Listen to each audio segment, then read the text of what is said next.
রিমালের অগ্রভাগ আঘাত হানতে শুরু করেছে পটুয়াখালীর খেপুপাড়ায়। সবশেষ অবস্থা জানাচ্ছেন সহকর্মী সাইদ ইব্রাহিম।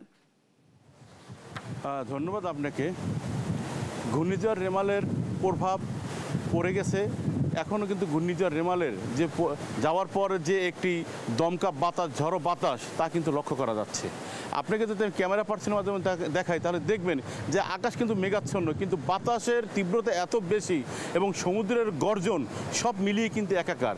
এই সমুদ্রের গর্জন ও এত যে সমুদ্র বিক্ষুব্ধ হয়ে কিন্তু আপনার এই তীরে এসে আসে পড়ছে এবং এই যে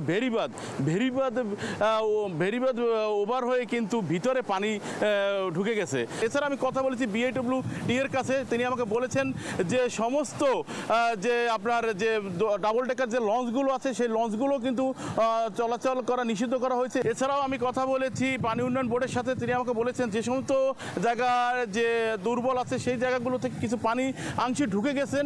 অথচ গতকাল কিন্তু আমরা যখন জেলা প্রশাসক দরবার হলে যখন এই ঘূর্ণিঝড় রেমাল নিয়ে প্রস্তুতিমূলক সভা রাখা হয়েছে তখন তিনি বলেছেন যে প্রায় ম্যাক্সিমাম জায়গায় কিন্তু আসলে ভেরিবাদ টেকসই আছেন, কোথাও কোনো। অথচ রাঙ্গামালী ইউনিয়নের সাথে কথা বলে তিনি বলেছেন যে মিনিমাম 8 থেকে 10 কিলো ভেরিবাদ ভেঙে পানি ঢুকে গেছে। সেখানে যে রবি শস্যর যে ক্ষেত সেটা ডুবে গেছে, মাছের ঘের তলিয়ে গেছে এবং ফসলি জমিগুলো নষ্ট হওয়ার আশঙ্কা রয়েছেন। এছাড়াও কিন্তু আমি এখানে আসার পর টুরিস্ট পুলিশের সাথে কথা বলেছি। তিনি আমাকে বলেছেন তাদের পক্ষ থেকে কোনো পর্যটককেই কিন্তু তারা সমুদ্রে নামতে দিচ্ছেন না, মাইকিং করছেন, বাঁশি বাজাচ্ছেন এবং কোনো পর্যটক যদি আসে সে পর্যটকও কিন্তু তারা মাইকিং করে উপরে নিয়ে আসতেছেন।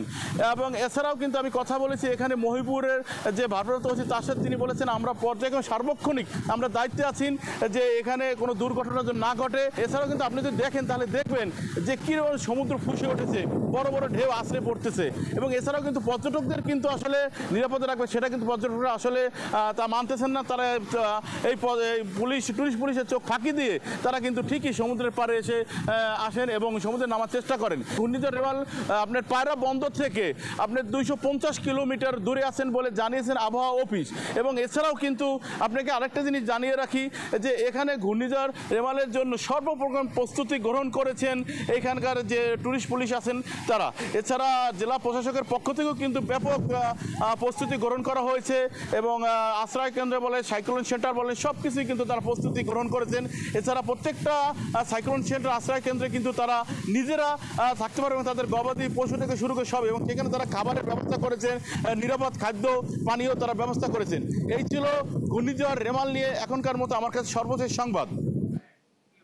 ধন্যবাদ সাইদ আমাদের সাথে যুক্ত থাকার জন্য। দর্শক, পটুয়াখালীর সর্বশেষ আবহাওয়ার পরিস্থিতি জানছিলাম আমাদের সহকর্মীর কাছ থেকে।